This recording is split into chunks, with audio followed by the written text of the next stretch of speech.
Episode opening സീനിൽ ആ Cavendish അവനാണെങ്കിൽ ബ്യൂട്ടിഫുൾ പൈലറ്റ് ടീമിന്റെ ക്യാപ്റ്റനാണ്.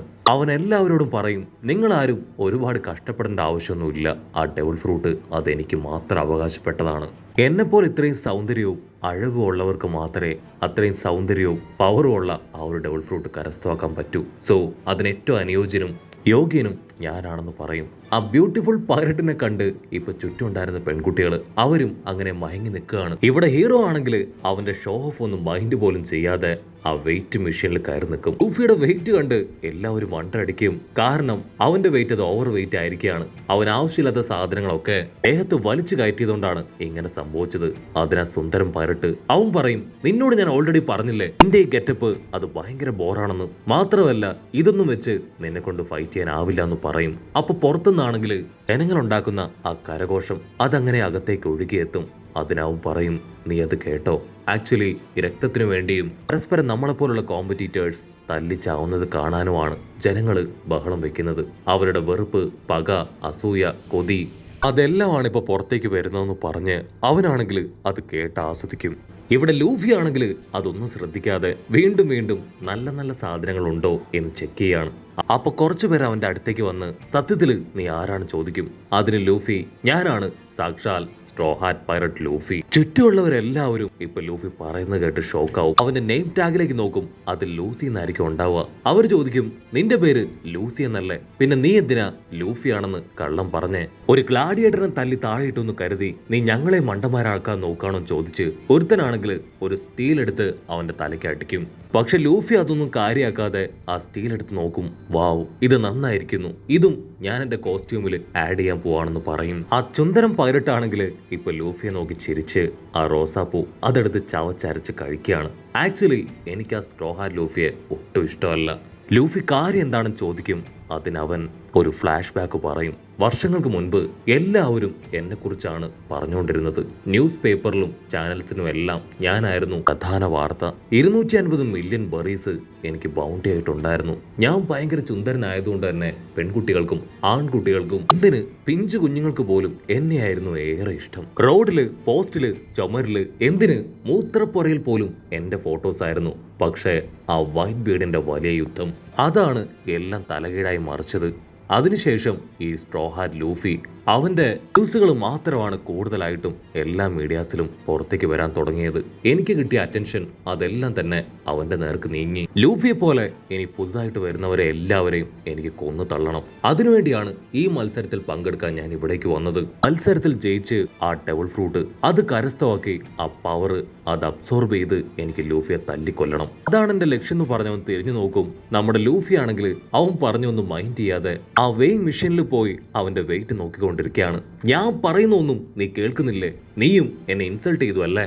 കട്ട് ചെയ്ത ഒരു ഗ്ലാഡിയേറ്റർ പെണ്ണ് അവളാണെങ്കിൽ ഇപ്പൊ മത്സരാർത്ഥികളുടെ ഇടയിലൂടെ നടന്നു വന്ന് കുറച്ചു മുൻപ് ലൂഫി നോക്കിക്കൊണ്ടിരുന്ന ആ ഒരു ശിലയിലേക്ക് നോക്കുകയാണ്. ഇവിടെ ലൂഫി ആണെങ്കിൽ ആ ശിലയിലേക്ക് നോക്കി, ഓക്കെ, ഇപ്പൊ ഓൾമോസ്റ്റ് എന്റെ ഗെറ്റപ്പും ഈ ശിലയിലുള്ള ആളുടെ പോലെ തന്നെ ഞാൻ ചേഞ്ച് ചെയ്തു എന്ന് പറയും. അവളാണെങ്കിൽ ഇപ്പൊ ലൂഫിയോട് പറയും, എന്റെ പേര് റെബേക്ക, ഞാനും ഒരു ഗ്ലാഡിയേറ്റർ ആണ്. നീ നോക്കി നിൽക്കുന്ന ശില അത് കൈലോസിന്റേതാണ്. അദ്ദേഹവും ഒരു ഗ്ലാഡിയേറ്റർ ആണ്. ഹിസ്റ്ററിയിൽ തന്നെ ഏറ്റവും പവർഫുൾ ആയ ഗ്ലാഡിയേറ്റർ. 3000 തവണ അദ്ദേഹം ഫൈറ്റിംഗ് മത്സരത്തിൽ വിജയിച്ചിട്ടുണ്ട്. നീണ്ട 20 വർഷമായിട്ട് ഇദ്ദേഹത്തെ കാണാനില്ല. അതിനുശേഷമാണ് ഈ ശില പോലും ഉണ്ടായത്. ഇദ്ദേഹത്തോട് എനിക്ക് ഭയങ്കര ബഹുമാനാണെന്ന് പറഞ്ഞ് അവൾ ആ ശിലയിലേക്ക് നോക്കും. അപ്പൊ മറ്റു ചില ഗ്ലാഡിയേറ്റേഴ്സ് വന്ന് അവളെ വീണ്ടും കളിയാക്കും. അതിനവള് പല്ല് കടിച്ച് ഇപ്പൊ ലൂഫിയോട് പറയും, എനിക്കിവരെ എല്ലാവരെയും തോൽപ്പിച്ച് ആ ഡെവിൾ ഫ്രൂട്ട് സ്വന്തമാക്കണം. അതിനുശേഷം ആ ഡോഫ്ലമിംഗോ അവനെ എനിക്ക് കൊല്ലണമെന്ന് പറയും. അത് കേട്ട് ലൂഫി ഷോക്കായിട്ട് അവളോട് എന്തെങ്കിലും ചോദിക്കാൻ ശ്രമിക്കും. പക്ഷെ അപ്പോഴേക്കും അവള് പറയും, നീ ഏത് ബ്ലോക്കാണ്? സി ബ്ലോക്ക് അല്ലേ? ഞാൻ ഡി ബ്ലോക്കാണ്. ഫൈറ്റ് ചെയ്ത് അവസാനം നീ സർവൈവ് ചെയ്യുകയാണെങ്കിൽ നമുക്ക് വീണ്ടും കാണാമെന്ന് പറഞ്ഞ് അവൾ നടന്നു പോകും. അവിടുന്ന് അങ്ങനെ കട്ട് ചെയ്ത ഇപ്പൊ ആ എ ബാറ്റിൽ കാണിക്കും. അവിടെയാണെങ്കിൽ ഹാപ്പി സ്റ്റോർ എന്ന് പേരുള്ള ഒരുത്തൻ എല്ലാവരെയും വെട്ടി താഴെയിട്ട് നിൽക്കുകയാണ്. അവന്റെ പേര് വിളിച്ചു പറഞ്ഞ് ഇപ്പൊ TV സ്ക്രീനിൽ അവന്റെ ഫോട്ടോ കാണിക്കും. അത് കണ്ട അവന്റെ മുഖത്തൊട്ടിച്ച ആ പേപ്പർ വലിച്ചു കീറുകയാണ്. ഇവിടെ ലൂഫിയും ഫ്രാങ്കിയും ആണെങ്കിൽ അവന്റെ ഫേസ് കണ്ട് അങ്ങനെ തരിച്ച് ഷോക്കായിട്ട് നിൽക്കും. അത് മറ്റാരുമല്ല, ബ്ലാക്ക് ബിയർഡിന്റെ ടീംമേറ്റ് ആണ്. അവനെ കണ്ട് നമ്മുടെ ആൾക്കാരും അവിടെയുള്ളവരും എല്ലാവരും ഞെട്ടും.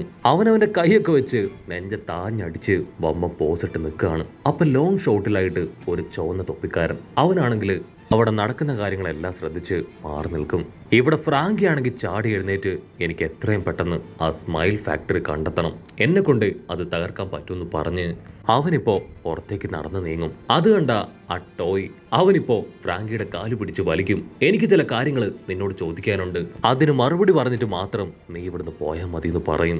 അതിന് കൺട്രോൾ പോയ ഫ്രാങ്കി ഇപ്പൊ നിലവിളിച്ചു പറയും, എന്നെ കൊണ്ട് പറ്റില്ല, എനിക്ക് എത്രയും വേഗം ആ ഡോഫ്ലമിംഗോയുടെ അസിസ്റ്റൻസ് അവരെ കണ്ടെത്തി ഓറഞ്ച ബോറഞ്ച കെട്ടിച്ച് ആ സ്മൈൽ ഫാക്ടറി അത് എവിടെയാണെന്ന് കണ്ടുപിടിക്കണം. അതിനുശേഷം എനിക്ക് ആ ഫാക്ടറി തകർക്കണമെന്ന് അവൻ വിളിച്ചു പറയാണ്. ആ ഡോളാണെങ്കിൽ അവന്റെ വാ പൊത്തും, ഇതും കുറച്ചു പറ, നീ പറയുന്നൊക്കെ എല്ലാവരും കേൾക്കുന്നുണ്ടെന്ന് പറയും. ചുറ്റുമുള്ളവരെല്ലാവരും ഇപ്പൊ ഫ്രാങ്കി പറഞ്ഞ കാര്യം ശ്രദ്ധിക്കും. അത് മനസ്സിലാക്കി നമ്മുടെ ഫ്രാങ്കി സൈലന്റ് ആവുകയാണ്. ഇവിടെ ബാറ്റിലില് ഒരുപാട് പേർക്ക് പരുക്ക് പറ്റിയിട്ടുണ്ട്. അവർക്ക് അസിസ്റ്റൻസ് കൊടുക്കാനും ട്രീറ്റ്മെന്റ് കൊടുക്കാനും മെഡിക്കൽ ടീമിനെ അവിടേക്ക് വിളിക്കും. അപ്പൊ ദൂരത്തായിട്ട് വേറൊരുത്തൻ ഫൈറ്റിൽ പാർട്ടിസിപ്പേറ്റ് ചെയ്യാൻ പോകുന്ന ആളുകളുടെ പേരുകൾ അതാർക്കോ സീക്രട്ട് ആയിട്ട് പറഞ്ഞു കൊടുക്കുകയാണ്. അവൻ ആ ലിസ്റ്റ് മുഴുവൻ വായിച്ചതിന് ശേഷം ഓപ്പോസിറ്റുള്ള ആളോട് പറയും, ഇവരാരും നിസ്സാരക്കാരല്ല, ഭയങ്കര പവർ ഉള്ളവരാണ്. ഇവരുടെ കയ്യിൽ ആ ഒരു ഡെവൽ ഫ്രൂട്ട് കെട്ടിക്കഴിഞ്ഞാൽ അത് വലിയ അപകടമാണ്.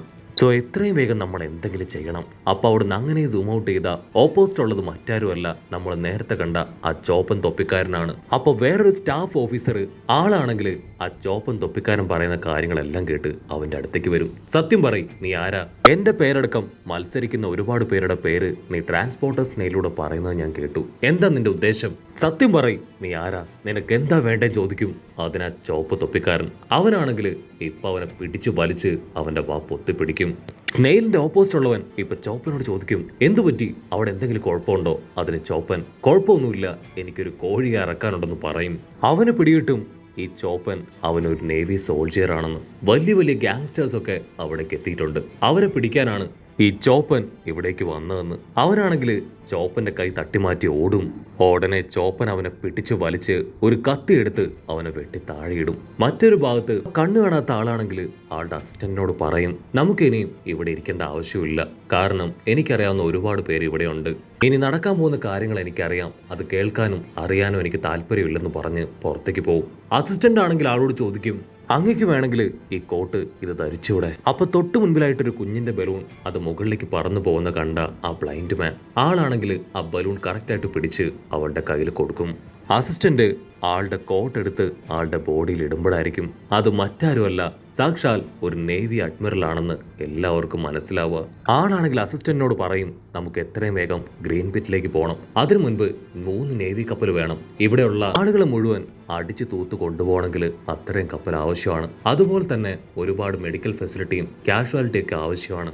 അസിസ്റ്റന്റ് ആണെങ്കിൽ ബാക്കിയുള്ള നേവി സോൾജിയേഴ്സിനോട് ഈ കാര്യം മെസ്സേജിലൂടെ പറയും. അത് കേട്ട് ബാക്കി സോൾജിയേഴ്സ് നേവി ഡ്രസ്സൊക്കെ ഇട്ട് ഇൻസ്ട്രക്ഷൻസ് ഒക്കെ അനുസരിച്ച് അങ്ങനെ ചാടി വരാണ്. അവിടുന്ന് അങ്ങനെ ബ്ലാക്ക് ഔട്ട് ചെയ്ത ആ ചോപ്പൻ അവനാണെങ്കിൽ ആ വില്ലനെ അട്ടിച്ചിട്ടിരിക്കുകയാണ്. ഈ കാര്യങ്ങളെല്ലാം ദൂരത്ത് നിന്ന് ഒരു പച്ച തലയൻ അവൻ നൈസായിട്ട് അങ്ങനെ നോക്കി നിന്ന് മനസ്സിലാക്കും. മറ്റൊരു ഭാഗത്ത് ബ്ലോക്കിൽ ഫൈറ്റ് ചെയ്ത എല്ലാവരും ഇപ്പൊ പതിയെ നടന്നു പോവാണ്. ലൂഫി ആണെങ്കിൽ ആ കാഴ്ചയൊക്കെ കണ്ട് വണ്ടറടിച്ച് നിൽക്കും.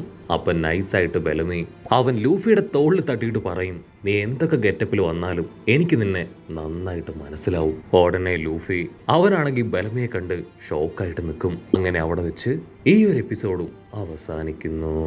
എപ്പിസോഡ് ഇഷ്ടപ്പെടുകയാണെങ്കിൽ തീർച്ചയായിട്ടും ലൈക്ക് ചെയ്യാനും കമന്റ് ചെയ്യാനും ഷെയർ ചെയ്യാനും മറക്കല്ലേ. അടുത്തൊരു അടിപൊളി എപ്പിസോഡുമായിട്ട് കാണുന്നവരെ it's me with Mallu episode.